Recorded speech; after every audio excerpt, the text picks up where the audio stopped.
It's early morning on the 1st of June, and the day looks like being a studious one for teams in the 24 Hours of Le Mans.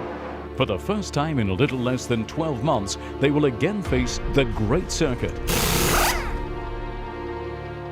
It's test day, one of the final stages of the road to the world's most famous endurance race, a long road that began several months ago.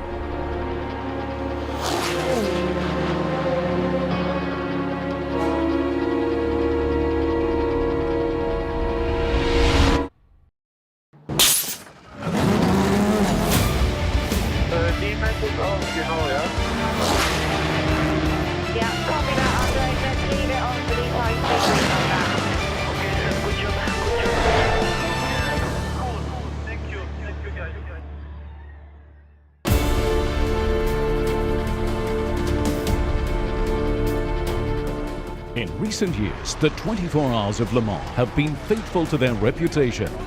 Spectacular. And trades again, and it's about to trade a third time. Latier goes back through, fantastic.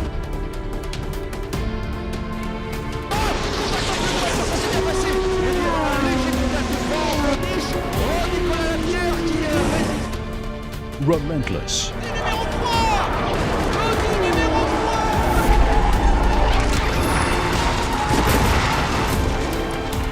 Glorious.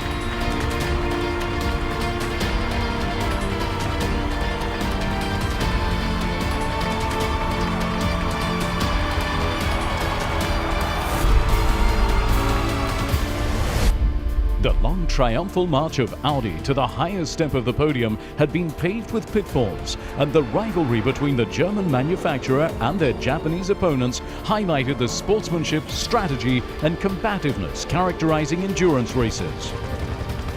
This marathon 300 km/h chess game doesn't forgive the slightest error, nor the slightest weakness, but it also highlights human qualities, the nobility of the confrontations, and their protagonists.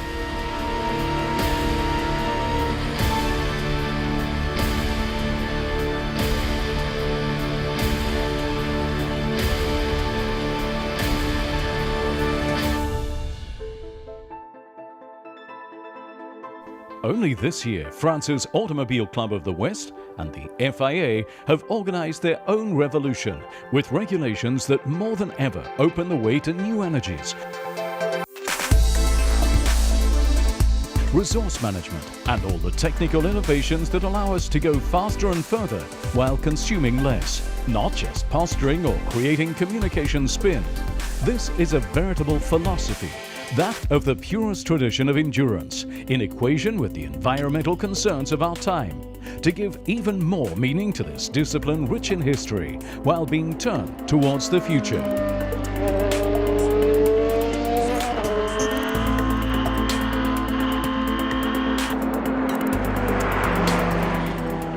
In this story, the German manufacturer Porsche has shone particularly on 16 occasions. 16 wins in the land of endurance, the last with the Porsche 911 GT1 in 1998.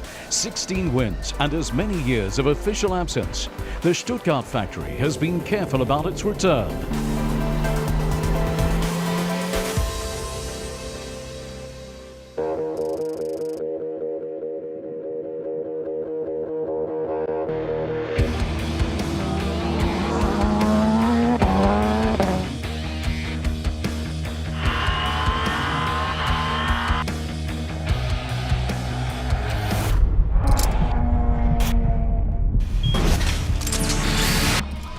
A new space entirely dedicated to endurance.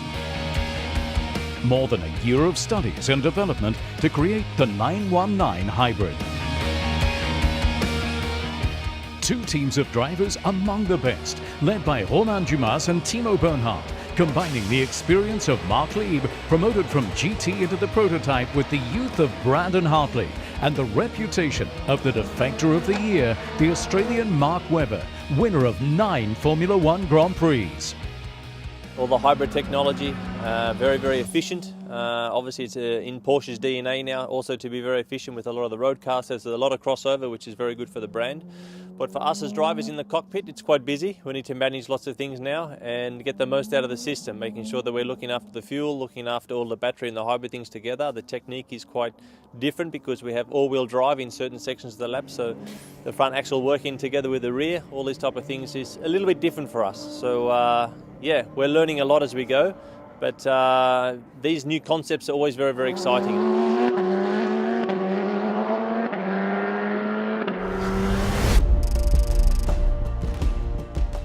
It was a Porsche, the 917, and an Audi, the R15 Plus, that have travelled the longest distances in the history of the 24 Hours of Le Mans.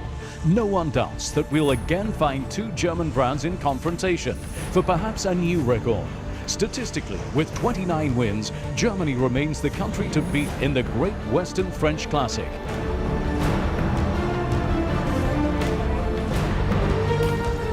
With incomparable experience, the brand with the rings completely revised its R18, which now has almost nothing in common with that of 2013.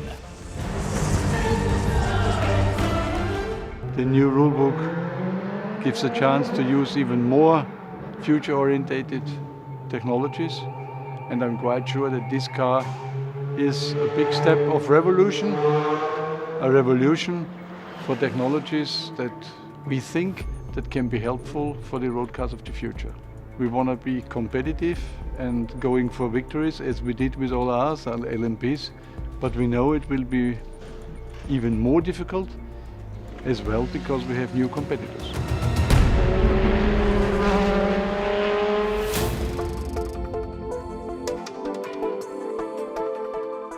Outsiders these past 2 years, it looks like Toyota is back in 2014 with new ambitions. Pascal Vasselon and his team have developed a new prototype, the TS040, learning from the previous vintage its strengths and weaknesses. The fruit of this work is a retrieval system that can deliver at times up to 1,000 horsepower of accumulated power under the right pedal. The Japanese brand and its Cologne-based competition center have also spent many kilometers and hours of private testing to ensure a reliable package. As a driver, the new rules, it's a new ball game. It's about energy efficiency, changing the driving style, brake efficiency, so you have to brake in a way that is most efficient to recover the energy and not just dead late braking like in the old days of motorsport. Sounds funny. But yeah, altogether you have to be pretty switched on, and the traffic is gonna be a massive unknown for everyone and can change lap times and the results and the efficiency of cars quite a lot. Toyota, in just a few weeks, have gone very quickly from outsider status to favourites, thanks to an exceptional start to the season in the World Endurance Championship.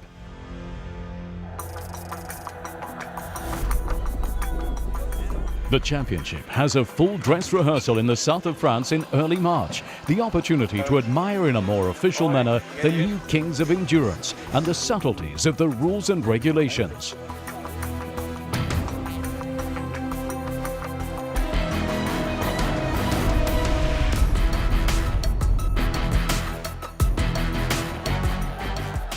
Porsche has announced a total of nearly 800 horsepower for a weight of 870 kilos, with a hybrid system based on lithium-ion batteries. The team is running in the regulatory ERS class, allowing them to use 6 megajoules in recovered energy. The 919 hybrid is powered by a 4-cylinder 2-litre engine equipped with a turbo. Audi use their V6 TDI block, the capacity of which has been increased to 4 litres, developing 540 horsepower. The inertia flywheel energy recovery system provides additional input of nearly 230 horses. Because it's a diesel, the R18's tank is smaller, 14 litres less than its competitors. But its consumption is theoretically less.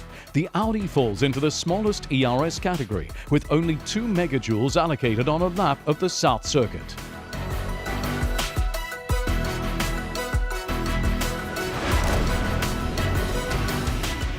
Finally, with its super condenser and a 3.7-litre atmospheric V8, Toyota are running with the most powerful package, with 1,000 horses heading onto the straight. It's in the same energy class as the Porsche, but with totally different energy technology and energy recovery system. The fight promises to be exciting.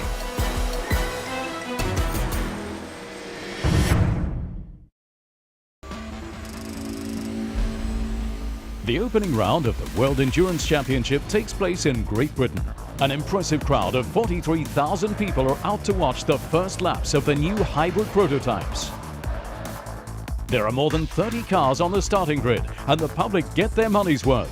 Ferrari, Porsche and Aston Martin also compete for victory in GTE. And the fight's fierce amongst the three brands right throughout these 6 hours.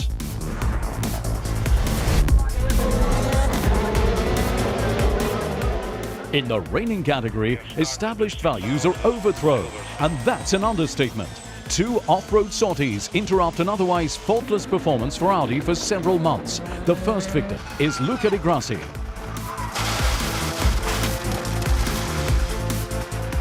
Then it's Benoit Trellier, who's tricked up by his R18 and ends his race rather violently. Porsche experienced their first teething problems. For car 14, driven by Marc Lieb, Romain Dumas and Neil Janney, it's retirement due to hydraulic failure. The number 20 finishes on the podium, allowing Mark Webber, Brandon Hartley and Timo Bernhard to score their first points. But neither of the German prototypes is able to resist the relentless march of the 2 Toyota TS040s, which take the first doubleheader for the brand. A faultless run for the Japanese constructor, imposing itself as a favorite from the beginning of the season. After having passed Gian-Maria Bruni, who started from pole position in the 12th lap, the 2 Porsche 911 RSRs take turns at being in the lead in GTE Pro. Marco Holzer, Frederick Makowiecki and Richard Lietz finally offer the first victory of the season to the German team at the wheel of the Porsche 911 RSR number 92, who finished 45 seconds ahead of the sister car of Pile, Bergmeister and Tandy. The Vantage number 97 of Darren Turner and Stefan Merker takes 3rd place for the British Aston Martin racing team.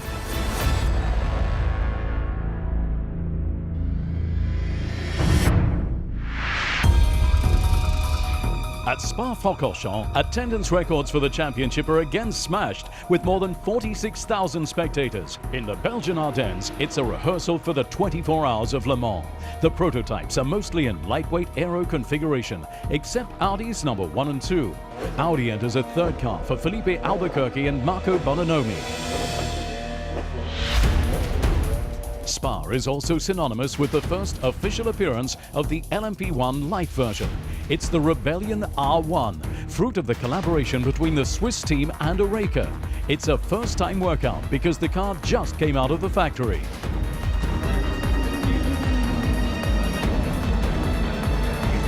The second round of the championship is above all strategic.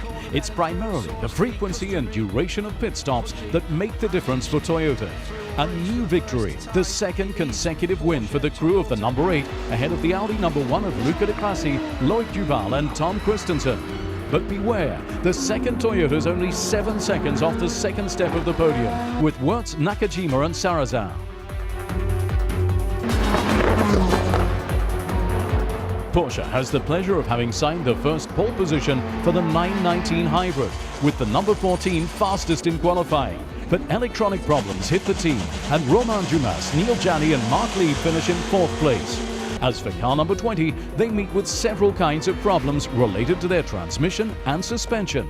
The rumble strips on the edge of the Spa track have been merciless.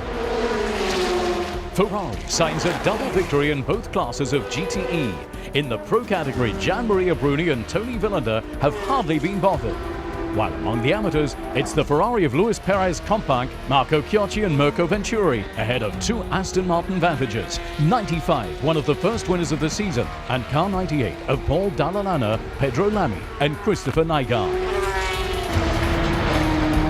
At the end of the 2nd round, 2 Toyotas once again on the podium in the Belgian Ardennes, but less comfortable than in Great Britain. Still a lot of unknowns as we head into the next 24 hours of Le Mans. So, as often in the run-up to the Great French Classic, many teams have carefully hidden some cards up their sleeves.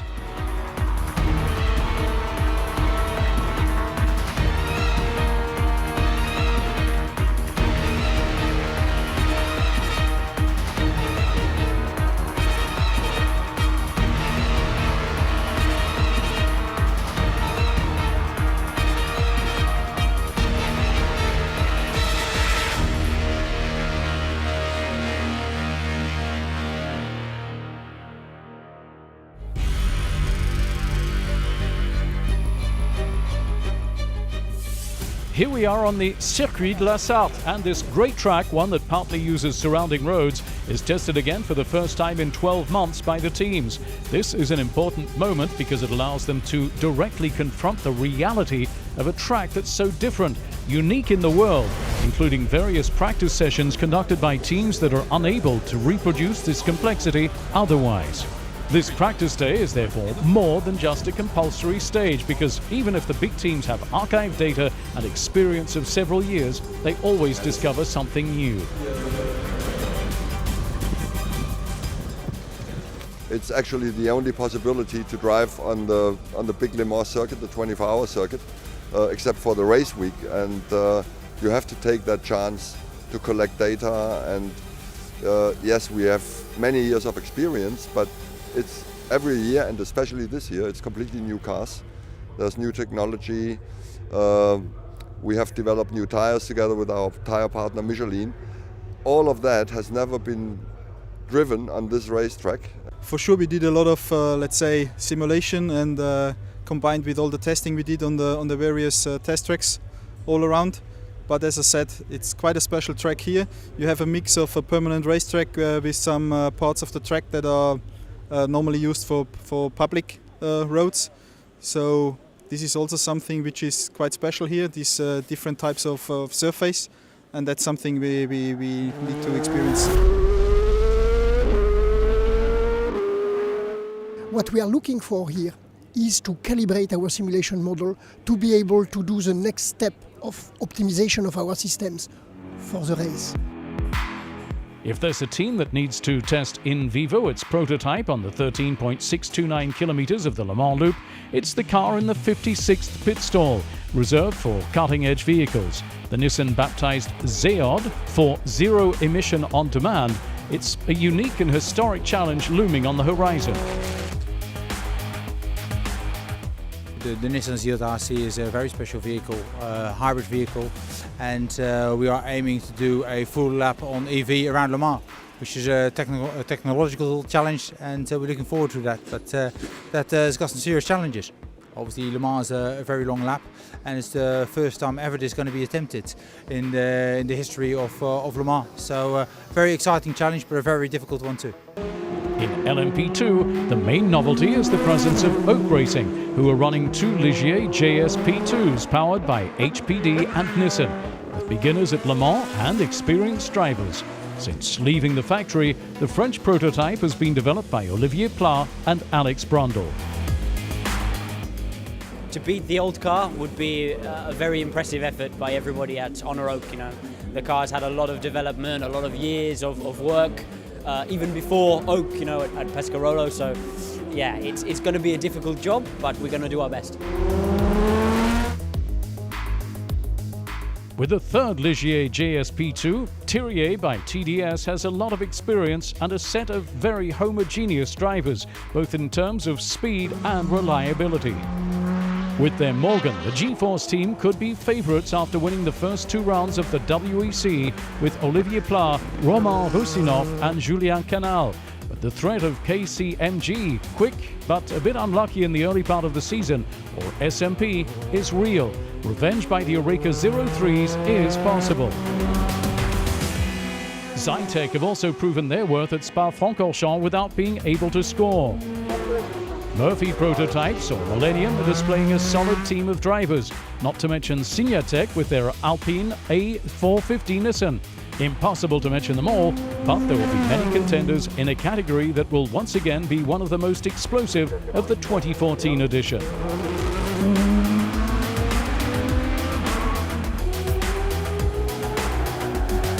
With just under 20 cars, the GTE AM listing is once again full. The opportunity to watch the next episode of the scuffles between Ferrari and Aston Martin, who each won one of the first two races of the season in WEC, but also to welcome new players along with the familiar faces that enrich the list.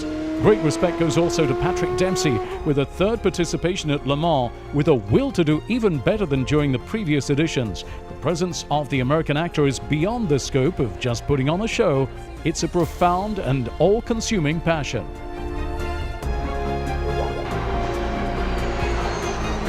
In In sporting terms, the category will undoubtedly be animated by the Porsches, including the Dempsey Racing Proton. Then there's the IMSA Performance team.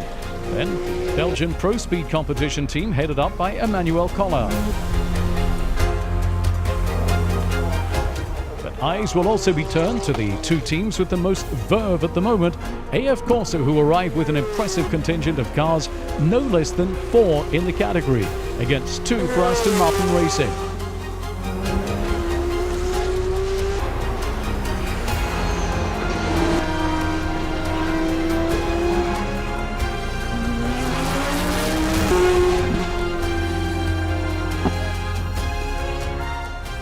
On the pro side, the GTs are offering a dream lineup. Ferrari, the title holders, against Porsche, Aston Martin and Corvette.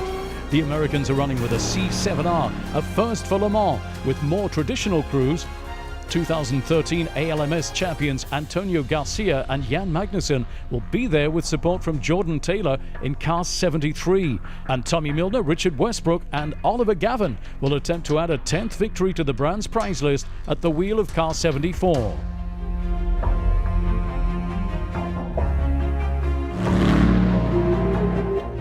Their work will be cut out for them, with Ferrari and Porsche having dominated the start of the season on the international circuit. AF Corse Ferrari, the official team, will be reinforced by Giancarlo Fisichella, back in business in car 51 with Tony Villander and Gian Maria Bruni, the leaders of the World Championship in the category. And Olivier Beretta, who'll be the third man of car 71, along with Davide Rigon and James Canado. Ferrari will also be banking on Ram Racing and their F458, driven by the very quick Alvaro Parente, Max Griffin and the Italian Frederic Leo.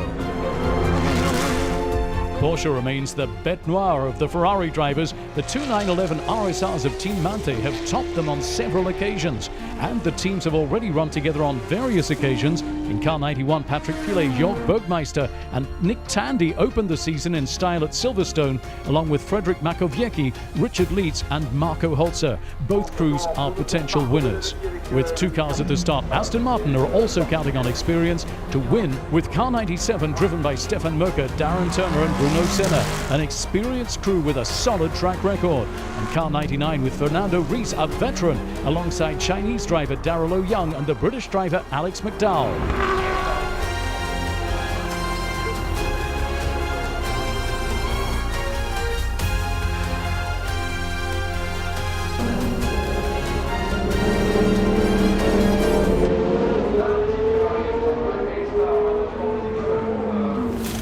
The sole representative of the LMP1 light category, Rebellion, aligns its 2 cars in the South, probably regretting the absence of the T129 Lotus.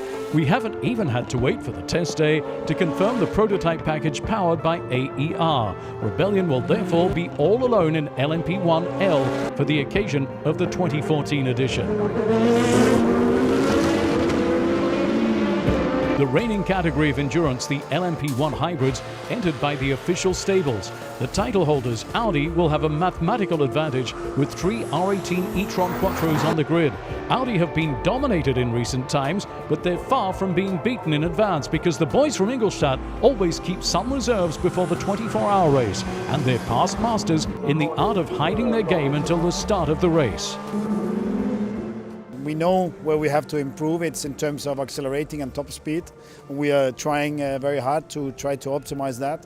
It's the best car I've ever driven. It's agile, it's handling incredibly well, but for sure on the places where we need power, we are challenged. The historic rivalry between cousins Audi and Porsche finally comes to be at the 24 Hours of Le Mans. For sure, the tension's already palpable. The 919 hybrid and its drivers have already set the bar very high by already signing a pole position and a podium upon their return this season. But Le Mans remains an equation with many unknowns. And although they're full of ambition, the lads from Stuttgart remain humble and lucid. I mean, it honors us that people think that we're already capable of being successful, but we have to be realistic, and we're new, and yeah, it's our first 24-hour race. I mean, since the car's been developed, since the team has been developed, and the spirit is very good of the team. The car has taken a tremendous effort. I mean, we make big steps with the car in development, but we have to be realistic, and we are prepared, we have the right spirit, and we have to see, we will fight, and then at the end we have to see what comes out. In theory, Toyota are favourites if we look at the results so far this year, and the Japanese manufacturer has suffered enough on the circuit of 24 hours to know the price of victory. The flaws come out in the wash, and the Japanese team has been working hard on all the intricate details. Yeah, I mean, we are more prepared than ever. The team is more mature this year. And also the fact that we won the two first races give us a bit of confidence, you know. But in the end, Le Mans is always very special. It's a 24-hour race, so we have to come here with some humility. And it will be a tough one. Whatever the conditions are, it will be very difficult. But I would say that it's true indeed that we are more prepared than ever. While the results of this test day have only anecdotal value, they allow us all the same to have an idea of the performance levels of the main players in the various classes that will line up at the start. In the end, Le Mans remains Le Mans, and the top form displayed by some, the raw performance and trends predicted by the tipsters don't count for so much at the finish line after 2 rounds of the clock. We know that 24 hours are punishing for even the best prepared, the most inventive, the most close-knit teams, the most effective technicians. This is ultimately what makes this such a unique and extraordinary event. No one can ever predict what's going to happen right up until the very end. New rules, new challenges, new energy.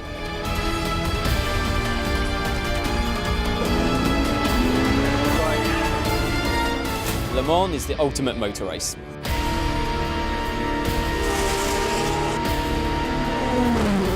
Hours of Le Mans this year is 14 and 15 of June. See you there.